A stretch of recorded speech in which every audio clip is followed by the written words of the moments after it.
के बाद हम लोग प्रश्नावली 5.1 का प्रश्न क्रमांक 4 का 13वां क्वेश्चन करेंगे। इसमें हमें ज्ञात करना है कि दी हुई श्रेणी एक समांतर श्रेणी है या नहीं, और यदि समांतर श्रेणी है तो इसके आगे के 3 पद हमें ज्ञात करना है। तो आइए सबसे पहले हम लिखेंगे दी हुई श्रेणी। तो यहाँ पर हमें श्रेणी दी गई है। इसमें जो पहला जो पद होता है इसे हम प्रथम पद बोलते हैं। तो हम लिख लेते हैं प्रथम पद a बराबर √3। इसके बाद हमें सार्वअंतर निकालना है। यदि इनके बीच का जो अंतर है वो समान होगा तो दी हुई श्रेणी एक समांतर श्रेणी होगी। तो साइड में आपको लिखना है सार्वअंतर, और इसमें हम D1, D2 और D3 निकालते आ रहे हैं पहले से ही। तो D1 निकालेंगे सबसे पहले। D1 का मतलब होता है दूसरे नंबर और पहले नंबर के पद के बीच का अंतर। तो इसमें से ये घटाना है तो अंतर पता चल जाएगा। दूसरे नंबर का पद है √6 और घटाना है पहले नंबर का पद यानी √3।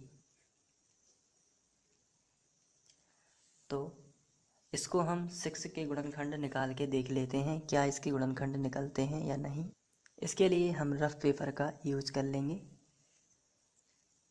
6 के यदि देखें 2 तिया 6, 3 एकम 3, ना तो इसकी जोड़ी बनती है और ना इसकी जोड़ी, इसलिए √6 भीतर ही रहेगा। तो हम इसको इसी तरीके से लिखेंगे। अब D2 निकाल लेते हैं। D2 जो है वो है तीसरे नंबर के पद में से दूसरे नंबर का पद घटाना। तो तीसरे नंबर का पद है √9 माइनस करना है √6। तो यहाँ पर आप देख रहे हैं √9 को तो हम 3 लिख सकते हैं, क्योंकि 3 का जो वर्ग है वो 9 होता है।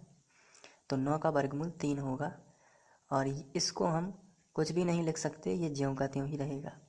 तो यहाँ पर D1 जो है वो D2 के बराबर नहीं हो रहा है, इसलिए जो श्रेणी हमें दी गई है यह एक समांतर श्रेणी नहीं है। तो समांतर श्रेणी ये नहीं है, इस तरीके से आपको लिख देना है। जब ये समांतर श्रेणी नहीं है तो इसके आगे के पद भी हम ज्ञात नहीं कर सकते हैं। इसके बाद हम लोग नेक्स्ट क्वेश्चन ले लेते हैं। तो हमें दिया गया है 14वां क्वेश्चन, 1 का वर्ग, 3 का वर्ग, 5 का वर्ग, 7 का वर्ग और सो ऑन। तो सबसे पहले हम लिखेंगे दी हुई श्रेणी।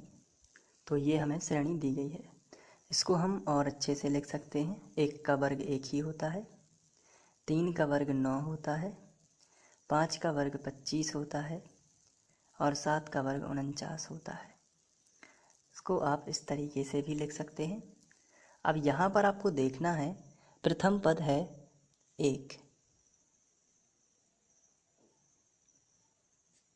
प्रथम पद a बराबर 1, और सार्व अंतर जो दिया गया है वो हमें तीनों का ज्ञात करना है। तो हम साइड में लिखेंगे सार्व अंतर, और अलग अलग निकालेंगे। सबसे पहले D1 निकाल लेते हैं। D1 का मतलब होता है दूसरे नंबर के पद में से पहले नंबर का पद घटाना।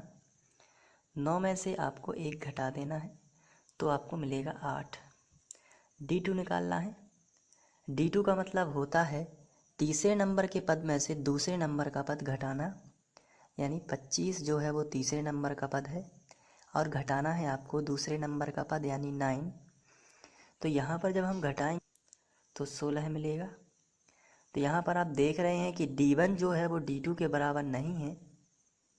यहाँ D1 बराबर नहीं है D2, तो D3 निकालने की कोई आवश्यकता नहीं है।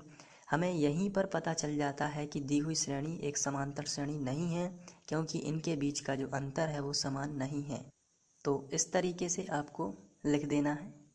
इसके बाद नेक्स्ट क्वेश्चन लेते हैं। तो हमें 15वां क्वेश्चन दिया गया है 1 का वर्ग, 5 का वर्ग, 7 का वर्ग और 73 और इसके आगे। तो सबसे पहले हम लिखेंगे दी हुई श्रेणी।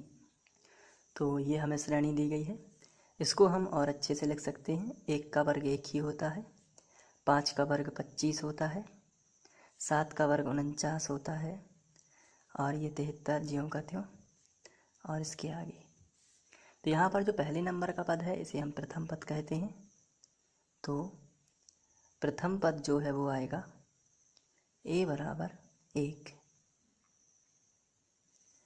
और सार्व अंतर निकाल लेंगे। तो सार्व अंतर आता है अलग अलग। सबसे पहले हम D1 निकालेंगे क्योंकि हमें पता करना है कि यह एक समांतर श्रेणी है या नहीं। तो हमें सभी पदों के बीच का अंतर देखना है। यदि समान है तो यह एक समांतर श्रेणी है और यदि समान नहीं है तो यह एक समांतर श्रेणी नहीं है। तो सबसे पहले D1 निकालते हैं। D1 कैसे आता है? दूसरे नंबर के पद में से पहले नंबर का पद घटाना, यानी दूसरे नंबर का पद है 25, इसमें से घटाना है पहले नंबर का पद यानी 1, तो 25 में से 1 जाएगा तो आएगा 24। इसके बाद हम D2 निकाल लेते हैं। तो D2 जो है वो आएगा तीसरे नंबर के पद में से दूसरे नंबर का पद घटाना, यानी 49 में से 25 घटाना। तो यहाँ पर हम घटा देते हैं तो ये भी 24 ही आएगा। यदि आप घटाएंगे तो 24 मिलेगा। अब D3 निकाल लेते हैं। तो D3 का मतलब होता है चौथे नंबर के पद में से तीसरे नंबर का पद घटाना, यानी 73 में से आपको 49 जो है वो घटा देना है। तो यहाँ पर आप देख रहे हैं कि यहाँ पर भी आपको 24 ही मिलेगा, आप घटा सकते हैं। तो D1 का मान भी 24 है, D2 का मान भी 24 है और D3 का मान भी 24 है। तो यहाँ पर जो है D1 जो है वो बराबर है D2 के, जो कि बराबर है D3 के। अतः दी हुई श्रेणी एक समांतर श्रेणी है। तो ये समांतर श्रेणी है तो हम इसके आगे के पद ज्ञात सकते हैं। पांचवा पद ज्ञात कर लेते हैं। पांचवा पद ये होता है a + 4d, और यहाँ पर जो a का मान है वो आप क्वेश्चन में देख सकते हैं 1 ही है, तो यहाँ पर 1 रख देना है +4, और d का मान 24 है तो आपको 24 रख देना है। तो 1 + 4 का गुणा कर देना है, 4 चौके 16, 16 की 6, हासिल आ जाएगी 1, 4 दूनी 8 और 1 9, और 96 और 1 हो जाएंगे 97। इसके बाद हम छठवां पद देख लेते हैं। तो छठवां पद ये होता है a + 5d, और यहाँ पर a का मान जो है वो 1 ही है, आप यहाँ पर देख सकते हैं, +5, और d का मान जो है वो 24 ही रहेगा। तो यहाँ पर आपको 24 लिख देना है। तो आएगा 1 + 5 चौके 20 का 0, हासिल आ जाएगी 2, 5 दूनी 10 और 2 12 है, 120 और 1 जुड़ेगा तो 121 आ जाएगा। तो ये छठवां पद है। इसके बाद हम सातवां पद भी निकाल लेते हैं। तो यहाँ पर लिखना है सातवां पद ये होता है a + 6d। तो a का मान आप देख रहे हैं शुरू से 1 ही है, और 6d का मान 24 है, सार्वंतर। तो यहाँ पर 1 + 6 का गुणा करेंगे, 6 चौके 24 की 4, हासिल आई 2, और 2 दूनी 6 दूनी 12 है, और 2 144 आ जाएगा। तो ये आएगा 145। इस तरीके से आप इसको सॉल्व कर सकते हैं। तो आशा करता हूँ कि ये 15 क्वेश्चन आपको समझ में आ चुके होंगे, और इन सभी 15 क्वेश्चन के छोटे छोटे वीडियो आपकी प्लेलिस्ट पर उपलब्ध है, ताकि आपको कोई भी क्वेश्चन, जो क्वेश्चन समझना है केवल पर्टिकुलर, आप वही देखें और कम समय में समझ सकें और बोरियत महसूस ना करें। इसलिए वीडियो को छोटा बनाया जाता है ताकि आप बोरियत महसूस ना करें, और क्रमानुसार प्लेलिस्ट पर आपको सभी वीडियोस उपलब्ध होंगे। और कोई भी आपको टेंशन होती है तो आप हमें प्लेलिस्ट में कमेंट कर दिए या कुछ भी बता सकते हैं। Thank you for watching.